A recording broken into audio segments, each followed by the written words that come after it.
বহুল ব্যবহৃত একটি কথা প্রায় শোনা যায়, সেটা হচ্ছে তুই আমাকে চিনিস। দেখা যায় যে আমি প্রায় দেখি যে ঢাকায় আমি গাড়ি চালিয়ে যাচ্ছে, পেছন থেকে আরেকটা গাড়ি আমাকে হর্ন দিচ্ছে, লাইট দিচ্ছে, ওকে আমি সাইড দিতে একটু টাইম লেগেছে, পাশ দিয়ে ক্রস করার সময় হাত তুলে এভাবে দেখায় আর এমন একটা ভঙ্গি করে তুই আমাকে চিনিস, আমি তোকে সাইজ করে ফেলবো।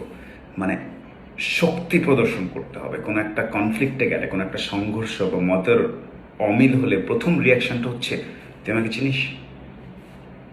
মানসিক দৈন্যতার এক দারুণ বহিঃপ্রকাশ।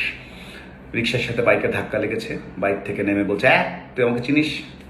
বাসের সাথে প্রাইভেট কারের ঘষা লেগেছে, আবার দুজন নেমেই একইভাবে প্রাড়ো যাচ্ছে, পেছন থেকে আরেকটা বাসকে বলছে তুই আমাকে চিনিস। মানে একদম প্রত্যেকের মধ্যে নিজেকে চেনানোর, মানে একটা কনফ্লিক্ট হলে যে একজন আরেকজনকে আদাবের সাথে, একজন আরেকজনের সাথে যে ভদ্রতার সাথে রিজলভ করতে হবে। বাইরে যেটা হয়তো টাকায় ধাক্কা লেগেছে, সুন্দর করে দাঁড় করিয়ে রেখে ওয়েট করছি, ইন্স্যুরেন্স আর পুলিশ এসছে, তারপর সায়েন্টিফিক মেজারমেন্ট চেঞ্জ করে দেখেছে যে আপনি এভাবে গিয়েছেন, এটা করেছেন, আপনার দোষ, মেনে নিয়েছে, ফাইন হয়েছে। নর্মালি এটা সভ্যতার প্রকাশ। আর আমাদের দেশে সব কিছুতে তুই আমাকে চিনিস।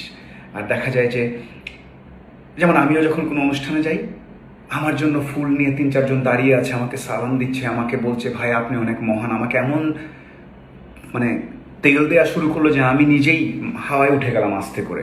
তারপরে স্টেজে বসার আগে বা মঞ্চে ডাকার আগে, নামের আগে বিখ্যাত অমুক তমুক ভিডিও ব্লগার বলে এত কিছু বলে যে ওই লোকটা একদম, হ্যাঁ আমাকে তো চেনা দরকার সবার। আমার নিজের মধ্যে ফিলিংস চলে আসে। পরে আমি খেয়াল করলাম এটা আমরা কেন করি। আমরা ব্যক্তি পূজা, আমরা এত মানে ব্যাপকভাবে একজন আরেকজনকে তেল দেওয়া, একজনের কিছু হলে আরেকজনকে সাংঘর্ষিক একটা মনোভাবে চলে যায়। এত শিক্ষা দীক্ষা দিয়ে কোনো কাজ হচ্ছে না। বাচ্চা কাচ্চা থেকে কিশোর গ্যাং থেকে শুরু করে একদম টক শোতে সবাই আপনি আমাকে চেনেন। যারাই আপনি আমাকে চেনেন, তুই আমাকে চিনিস বলে, শিক্ষার ঘাটতি আছে। একদম সহজ। সবাই যদি ক্ষমতা দেখাতে চায় একদম শুরুতেই, তার মানে সে করে সমস্যা। একদম ম্যাথস লেভেল এটা বলে দেওয়া যায় যে, কারণ প্রকৃত জ্ঞানী ব্যক্তি, প্রকৃত যারা ভদ্র, তারা কখনো বলবেন না যে তুই আমাকে চিনিস। তুই তো বলবেনই না, আর আমাকে চেনানো এই কথাটা তারা কখনোই বলবেন না। এখন আমাদের দেশে কোথায় জানি একটা স্ক্রু ঢিলা হয়ে গেছে। প্রত্যেকেই যে কোনো জায়গায়, প্রাইভেট পাবলিক সেক্টরে কোথাও একটা কাজ বাইপাস করতে চায় সবাই, এবং বাইপাস করার সময় কেউ বাধা দিলেই বলে যে তুই আমাকে চিনিস।